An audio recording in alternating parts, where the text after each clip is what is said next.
नमस्कार विद्यार्थी मित्रांनो, आय होप तुमचा अभ्यास सुरू असेल व्यवस्थित. आता सर्वात मोठी बातमी अशी आलेली आहे, एस-एस-सी सीजीएल कडून टोटल 12,256 जागेची व्हॅकन्सी या ठिकाणी आपल्याला पाहायला मिळाली आहे. आता सर्वात मोठा प्रश्न हा आहे, की सर सीजीएलचा पेपर पॅटर्न कसा असतो? त्याच्यामध्ये टियर 1, टियर 2 मध्ये काय चेंजेस आहेत का? याच्याबद्दल आज आपण डिस्कस करणार आहोत. त्यासाठी जर तुम्ही चॅनल नवीन असाल सबस्क्राईब जरूर करा आणि सर्वात महत्त्वाचं म्हणजे येत्या टाईममध्ये तुम्हाला भरपूर काही असं नवीन शिकायला या चॅनलवरती भेटणार आहे. चला तर स्टार्ट करूयात. सगळ्यात अगोदर सीजीएलच्या मार्फत टोटल 12,256 जागेसाठी व्हॅकन्सी या ठिकाणी रिलीज केलेली आहे आणि ह्याच्यात काहीतरी पेपर पॅटर्न जो आहे तो चेंज झालेला आहे आणि टियर 1 आणि टियर 2 चा कंप्लीट एनालिसिस आज आपण पाहणार आहोत ह्या व्हिडिओमध्ये. सर्वात अगोदर तुम्हाला हे माहिती पाहिजे की सीजीएल म्हणजे नक्की काय असतं, कुठल्या एक्झामसाठी सीजीएल देता येतं आणि सर्वात महत्त्वाचं म्हणजे सीजीएल एक्झाम तुम्ही का कन्सिडर करा याच्याबद्दल आपण बोलूयात. सीजीएल जी आहे ही एक स्टाफ सिलेक्शन कमिशन जे आपले इंडियाची एक डिपार्टमेंट त्याच्या थ्रू एक्झाम कंडक्ट केली जाते आणि टोटल जो ह्याच्यामध्ये वेगवेगळे जे पोस्ट असतात जसं की ग्रुप बी असेल, ग्रुप सी असेल आणि इन्कम टॅक्स ऑफिसर तुम्ही ऐकलं असाल की प्रत्येक ठिकाणी आजकाल भरपूर असं सुरू आहे की इन्कम टॅक्सची रेड पडली, त्या ठिकाणी सीबीआयची रेड पडली. तर हे रेड मारणारे जे ऑफिसर असतात त्याचा जो एक ग्रुप बी, ग्रुप सीचा जो लेव्हल असतो तो ह्या एक्झाममधून त्या ठिकाणी रिक्रूट केला जातो. त्यासोबतच एक्साइज इन्स्पेक्टर असतो. त्याच्यानंतरनं असिस्टंट सेक्शन ऑफिसर आपले जेवढे पण मिनिस्ट्री आहेत त्या प्रत्येक मिनिस्ट्रीमध्ये सेक्शन ऑफिसर नावाचा एक पोस्ट असतं. त्या पोस्टसाठी सुद्धा ही एक्झाम कंडक्ट केली जाते. त्याच्यानंतर ऑडिटर जो आपला डिपार्टमेंट ऑफ फायनान्स आहे, त्याच्यामध्ये ऑडिटर जे असतात ते बऱ्यापैकी जिथले काम करण्याचे ऑडिटर हे एस-एस-सी मार्फत त्या ठिकाणी घेतले जातात. आणि सर्वात महत्त्वाचं म्हणजे अकाउंटंट वेगळ्या डिपार्टमेंटचे आणि जो प्रिव्हेंटिव्ह ऑफिसर असतो तो सुद्धा ह्याच या पोस्टद्वारे या एक्झामद्वारे त्या ठिकाणी कंडक्ट त्या ठिकाणी करून त्यांना रिक्रूट केलं जातं. आता महत्त्वाचं काय की सर हे कुठल्या मुलांना देता येतं एक्झाम? जे विद्यार्थी ग्रॅज्युएट आहेत, ज्यांचं ग्रॅज्युएशन कोणत्या पण फील्डमधलं असेल किंवा त्यांनी सायन्स असेल, कॉमर्स असेल किंवा आर्ट्स असेल, ह्या विद्यार्थ्यांना ही एक्झामिनेशन त्या ठिकाणी देता येते. मग ह्याच्यात अट काय आहे? एकच, ती अट म्हणजे तुमचं ग्रॅज्युएशन कंप्लीट असणं गरजेचं आहे. त्याच्यानंतर सर्वात महत्त्वाचं काय आहे, की सर आता येत्या टाईममध्ये ह्या प्रिपरेशनला कसं करण्यासाठी, कसं प्रॉपर वेमध्ये एक ऑनलाईन बॅच हवी आहे का? हो, प्रत्येक मुलांना आपल्या मराठी लँग्वेजमध्ये आता बऱ्याचशा वेळेस काय होतं, की मुलांना हिंदी जो आहे तो समजत नाही. त्याच्यामुळे आपली सगळ्यात मोठी गोष्ट काय आहे, की एस-एस-सी सीजीएलसाठी जो आपण बॅच घेऊन येतो, ते बॅच कंप्लीटली आपल्या मराठी भाषेमधून त्या ठिकाणी असणार आहे. क्वांटमध्ये तुम्हाला 2 एज्युकेटर असतील, एडवान्स मॅथ्सला असतील प्रणव टेहरे सर, एडवान्स मॅथ्ससाठी असेल प्रशांत गव्हाणे सर, अर्थमॅटिकला आहेत प्रणव टेहरे सर, त्यांचा रिझनिंग हा सब्जेक्ट माझ्याकडे दिलेला आहे आणि नेक्स्ट म्हणजे जनरल अवेअरनेस अरविंद सर त्या ठिकाणी असतील, अभिषेक गायके सर असतील, त्यांच्याकडे फार मोठा एक्सपिरियन्स आहे आणि जनरल सायन्सला असतील नितीन ठोंबरे सर आणि करंट अफेअरला असेल निखिल डांगे सर.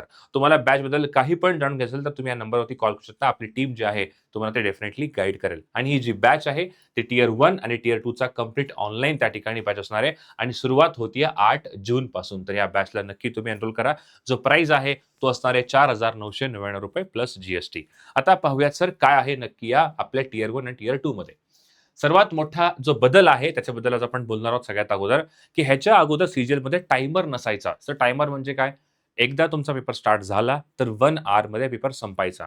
त्याच्यामध्ये जे सेक्शन असायचे जसं की इंग्रजी, क्वांट आहे, रिझनिंग आहे, जनरल अवेअरनेस आहे, ह्याच्यामधला क्रम जो आहे तो विद्यार्थ्यांना त्या ठिकाणी पाहायला मिळायचा, की कधी कुठला तुम्ही अटेम्प्ट करू शकता. म्हणजे ज्याचा अर्थ असा आहे, की काही मुलांचं जनरल अवेअरनेस जे पटकन त्या ठिकाणी अटेम्प्ट करतात. कारण त्याच्यामध्ये दुसरं असं काही नसतं ना, एकतर क्वेश्चन आलं, तुम्ही टिक करता, सोडवायचं काय असं नसतं. बरेचसे मुलं काय करायचे, जनरल अवेअरनेस चांगलं करून जायचे आणि पटकन 7-8 मिनिटात त्यांचा पेपर संपायचा. त्याच्यानंतर ते घ्यायचे आपलं नेक्स्ट सेक्शन जो असणार आहे इंग्लिशवाला. कारण की इंग्लिशसुद्धा काय आहे, बऱ्याचशा मुलांचं चांगलं असतं, काही मुलांचं वीक असतं, काही मुलांचं मॉडरेट असतं. मग ते आधी काय करायचे, जो ईझी आहे, जसं की सगळ्यात अगोदर जनरल अवेअरनेस ईझी नसतं, पण त्याच्यामध्ये काय अटेम्प्ट करायला जास्त काय असं आपला वेळ लागत नाही. जर तुम्हाला माहिती असेल तर क्लिक करतो, नाहीतर आपण पुढे जातो. पहिला जनरल अवेअरनेस करायचे, नंतर रिझनिंग करायचे. मग जो उरलेला वेळ आहे त्यांचा क्वांट आणि इंग्लिश द्यायला भेटायचा. पण आता असं नाहीये. ह्यावेळेस काय झालेलं आहे, की सर्वात अगोदर सेक्शनल टायमर त्या ठिकाणी ॲड झालेला आहे. म्हणजेच तुम्ही जर एखादा रिसनिंग सेशन स्टार्ट झाला, तर त्या सेक्शनला 15 मिनिटं होईपर्यंत तुम्ही त्याला चेंज करू शकत नाही. याचा अर्थ तुमचा पेपर जरी 5-10 मिनिटं जरी उरकला, तरी सुद्धा तुम्हाला रिसनिंगचे जे सेक्शन आहे, त्याला आपल्याला चेंज करता येत नाही. याचा अर्थ इक्वल टायमर प्रत्येक क्षणाला दिलेला आहे. रिसनिंगला 15 मिनिटं, क्वांटला 15 मिनिटं, इंग्लिशला 15 मिनिटं आणि जनरल अवेअरनेसला 15 मिनिटं. ह्याच्याने काय होतं, की जो टाईम जे नॉर्थले मुलं असतात, जे नॉर्थ साइडची मुलं खास करून जनरल अवेअरनेस चांगला अभ्यास करून येतात, त्या मुलांना सुद्धा आता ह्यावेळेस 15 मिनिटं चुपचाप बसावं लागणार आहे. आणि ज्या मुलांचं क्वांट वीक आहे, त्यांना सुद्धा त्या ठिकाणी जास्त वेळ नाही भेटणार. तर पेपरचा जो लेव्हल असणार आहे, तो आता इक्वल फाईट त्या ठिकाणी तुम्हाला पाहायला मिळणार आहे. टोटल तुमचे 60 मिनिट असतील आणि प्रत्येक जो 15-15 मिनिट टाइमर आहे, तो प्रत्येक ह्या एका स्लॉटला त्या ठिकाणी गिव्हन दिलेला आहे. आता दुसरं महत्त्वाचं काय आहे, की ह्याच्यामध्ये सेक्शन 1 मध्ये काय-काय क्वेशन्स कसे-कसे येतात. रिझनिंगचे 25 क्वेश्चन पाहायला मिळतात म्हणजे टियर 1 मध्ये आणि ह्याचा टाइमर असतो टोटल क्वेश्चन असतात 50 मार्कासाठी म्हणजे एक क्वेश्चन तुमचा जो आहे तो 2 मार्काला असणार आहे. नेक्स्ट आहे 15 मिनिटं ह्याला टाइमर त्या ठिकाणी पाहायला भेटणार प्रत्येक सेक्शनला. तसंच 25 क्वेश्चन तुमचे जनरल अवेअरनेसचे प्रत्येक सेक्शनमध्ये तुम्हाला 25 क्वेश्चन पाहायला मिळतील. टोटल जे क्वेश्चन असतात ते असतात 100 क्वेश्चन आणि जो तुमचा टोटल मार्क आहे तो असणार आहे 200 मार्काचा तुमचा पेपर त्या ठिकाणी तुम्हाला पाहायला भेटणार आहे. म्हणजेच 60 मिनिटं 100 क्वेश्चन आणि तुमचा टाइमर जो असणार तो प्रत्येक सेशनला 15 मिनिटाचा आणि 200 त्या ठिकाणी तुमचा पेपर असणार आहे. आता ह्याच्यामध्ये जर काही चुकलं तर कसं करायचं? बऱ्यापैकी काय होतं, की मुलांचे काही क्वेशन्स चुकतात. मग त्यासाठी इथे काय आहे, तुम्हाला प्रत्येक एका चुकलेल्या क्वेशनसाठी तुमचा अर्धा मार्क जो आहे तो मायनस होतो. याचा अर्थ असा असेल, की सर तुम्ही 5 क्वेशन बरोबर केले आणि 2 तुम्ही जर चुकले, तर 5 तुमचे जे बरोबर होते त्याचे तुम्हाला 10 मार्क भेटतीलच. पण जे 2 चुकले त्याचा तुमचा 1 मार्क म्हणजे एकाचा अर्धा, एकाचा अर्धा टोटल तुमचे 1 मायनस होऊन तुमचे 9 त्या ठिकाणी मार्क जे आहेत ते फायनल तुम्हाला भेटणार आहेत. याचा अर्थ 2 क्वेशन जर चुकले तर 1 तुमचा मार्क जो आहे त्या ठिकाणी कमी होणार.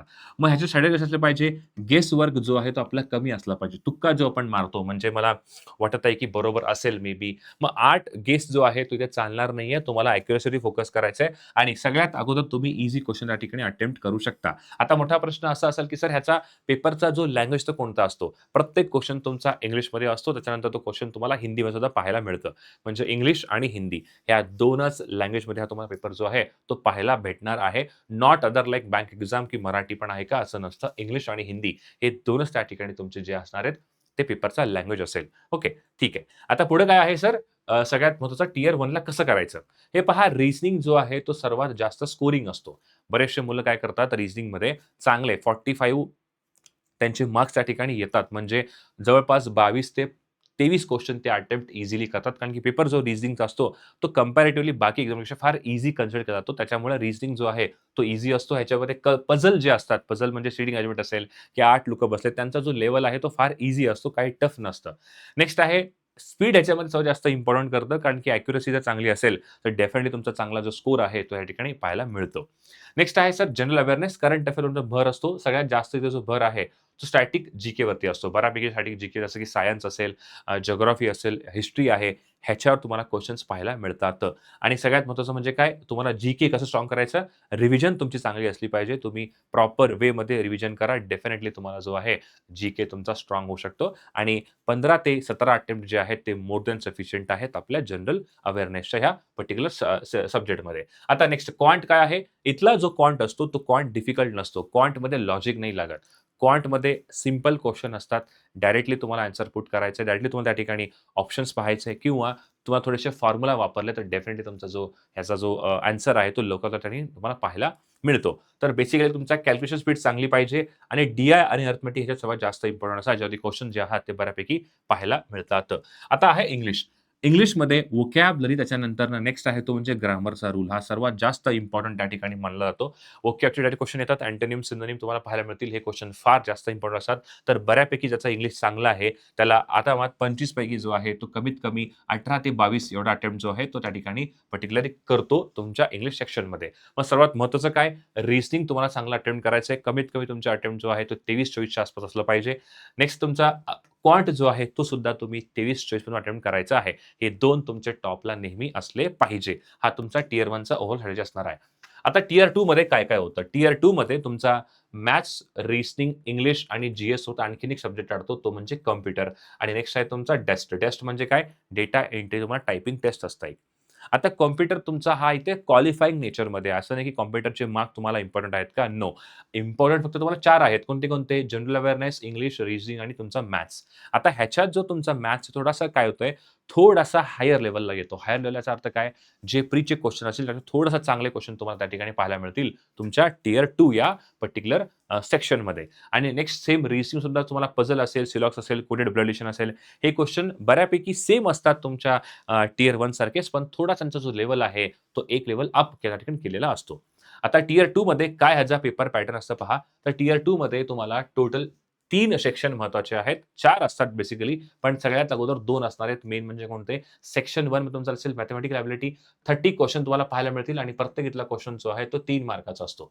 म्हणजे टियर 2 चा प्रत्येक क्वेशन जो आहे तो 3 मार्काचा त्या ठिकाणी असणार आहे. म्हणून इथला प्रत्येक क्वेशन फार इम्पोर्टंट आहे. नेक्स्ट आहे रिझनिंगमध्ये तुम्हाला 30 क्वेशन्स असतील आणि फॉर 90 मार्क्स म्हणजे तो इथला तुमचा जो कोणता टियर 2 चा त्या ठिकाणी रिझनिंग, क्वांट, जी आणि इंग्लिश असेल तो प्रत्येक 3 मार्काला त्या ठिकाणी पाहायला भेटणार आहे.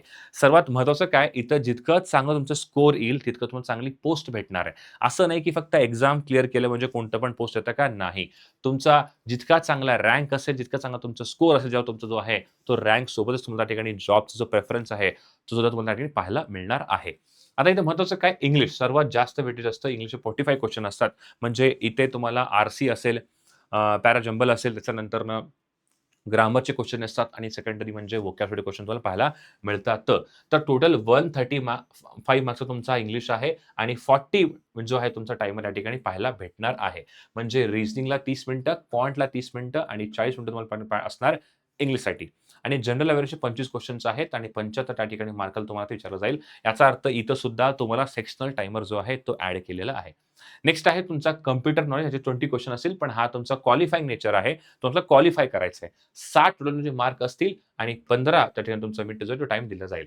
सर्वात महत्त्वाचं म्हणजे काय? 1 मार्क तुमचा असेल रॉंग झालं तर सपोज तुम्ही 2 क्वेशन अटेम्प्ट केले आणि 1 चुकला, तर 2 6 भेटतील आणि जे चुकलं आहे त्याचा 1 मार्क तुम्हाला मायनस करून 5 त्या ठिकाणी तुम्हाला नंबर भेटणार आहेत.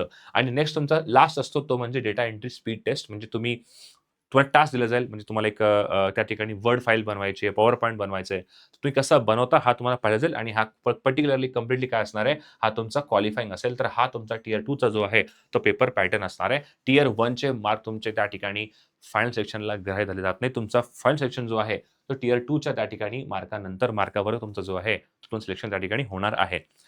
एकच लक्षात ठेवा, इथे तुमची ॲक्युरसी फार मॅटर करते. इव्हन टियर 1 मध्ये सुद्धा आणि टियर 2 मध्ये सुद्धा. तर हा होता टोटल पेपर पॅटर्न. तुमचे जे काही डाउट असेल, डेफिनेटली तुम्ही त्या ठिकाणी खाली कमेंट बॉक्समध्ये लिहून पाठवा. आमची टीम जी आहे, तिला तुम्ही रिप्लाय जो आहे, तो डेफिनेटली दिला जाईल. Thank so much. भेटूयात पुढच्या व्हिडिओमध्ये.